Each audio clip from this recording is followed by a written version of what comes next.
Welcome to WorldWise Studio, where the world's biggest ideas become surprisingly simple. Welcome to this explainer. Today, we're looking at a story that, honestly, by every conventional rule of economics, simply shouldn't exist. We are going to map out exactly how a country with absolutely zero natural advantages engineered its own global miracle. Okay, let's dive right into this. Picture the year 1965. Singapore was this tiny, swampy island, just 277 square miles. To put that in perspective for you, that is literally smaller than New York City. They had no oil, no gas, no farmland. They didn't even have enough drinking water for their own people. And to top it off, they were surrounded by neighbors who wanted absolutely nothing to do with them. And to really wrap our heads around the sheer scale of their disadvantage, look at this. In 1965, the average Singaporean earned roughly $500 a year. That essentially put them on par with some of the poorest nations in the world, lagging incredibly far behind the massive economic engine of the United States. Yet, if we fast forward to today, their citizens are among the richest on Earth, actually surpassing the US. So how on earth did this happen? We're going to break this miracle down into 5 steps. Doomed from day one, the counterintuitive bet, the blueprint of 5 decisions, the uncopyable ingredient, and finally, lessons for the future. Let's start with part 1. Doomed from day one. It's a crazy roller coaster of a history. For a century, Singapore actually boomed as a British colonial middleman port. But during World War II, that safety net was totally shattered when they fell to Japan in just 7 days. After the war, the British Empire started packing up. Knowing they were way too small to survive alone, Singapore briefly joined their massive neighbor, Malaysia, in 1963. But, well, racial tensions and riots made it a complete disaster. So in 1965, Malaysia did something basically unprecedented. They expelled Singapore. They were handed a completely unwanted forced independence. The situation was so visibly dire that on August 9, 1965, the country's famously composed leader, Prime Minister Kuan Yew, actually wept on live television. He called it a moment of anguish. And honestly, you can see why. He was staring down double-digit unemployment, mostly slum housing, hostile neighbors, and the impending exit of the British military bases, which at the time propped up a massive fifth of their entire economy. Which brings us to part 2, the counterintuitive bet. In the 1960s, the standard textbook advice for poor, newly independent countries was to protect themselves, close your markets, block foreign companies, and build up your own local industries. But Singapore made a radically counterintuitive bet. While the rest of the developing world was building walls to keep foreign exploiters out, Singapore essentially rolled out a massive red carpet.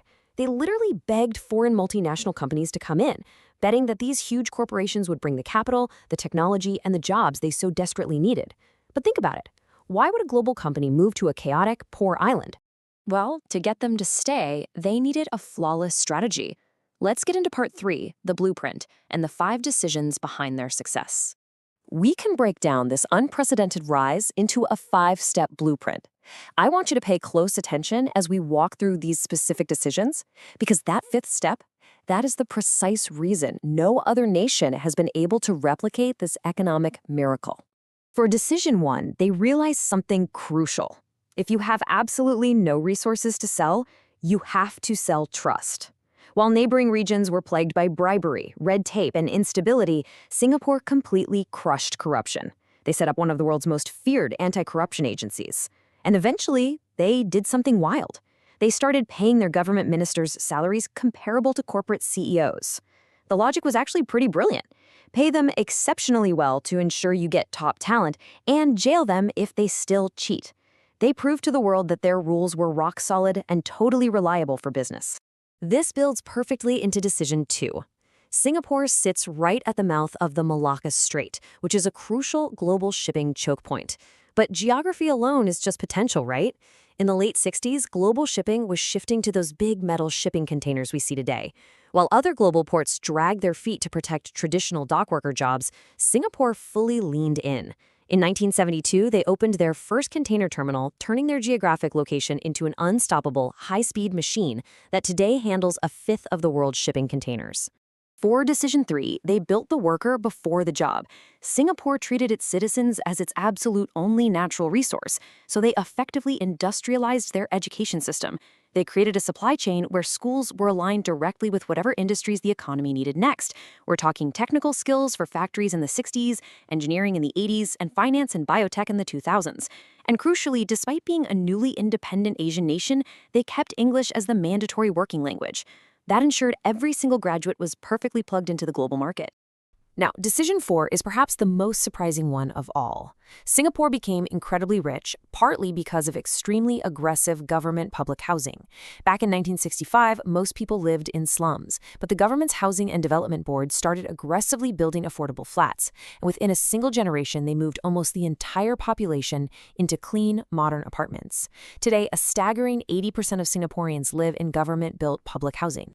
But here's the thing. This wasn't just a massive charity project, it was masterful economic engineering. Nearly 90% of households actually own these public homes. By ensuring massive home ownership funded through mandatory citizen savings, the government gave people a literal stake in the country's success, which drove massive national stability.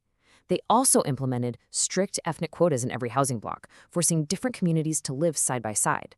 This brilliantly integrated diverse groups and prevented the kind of racial riots they'd seen in the past.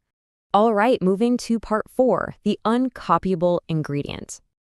You might be wondering, if this blueprint is so clear, just sell trust, build a port, educate workers, and build housing, why hasn't every other developing nation just copied this exact playbook over the last 60 years? What makes it uncopyable? The unique bargain at the heart of Singapore's rise is a massive trade-off. Citizens traded certain political freedoms like media openness and a highly competitive opposition for relentless competence and totally clean government. One party has governed since independence. This meant that economic policies, which often required really painful short-term sacrifices like forced savings and open markets, could run for decades without being reversed every single election cycle. Now, whether you believe that trade is worth it is fiercely debated, but impartially speaking, it's what provided 60 straight years of uninterrupted economic stability. Finally, part 5, lessons for the future. Because look, Singapore's future isn't a guaranteed happily after. They are actively battling some pretty dark storm clouds. First, they're the massive costs of their own success. It's now one of the most expensive cities on Earth, and birth rates have absolutely plummeted. Second, there's intense, aggressive competition from neighboring hubs like Dubai and China, who are totally copying parts of their playbook. And third, they face a fracturing global trade landscape. If the world splinters into rival blocs, say the US versus China, Singapore, the ultimate middleman, gets squeezed hard from both sides. But what you should really take away from this explainer, whether you're building a business or just applying it to your own personal life, is the phenomenal power of delayed gratification. Singapore had no inherent advantages.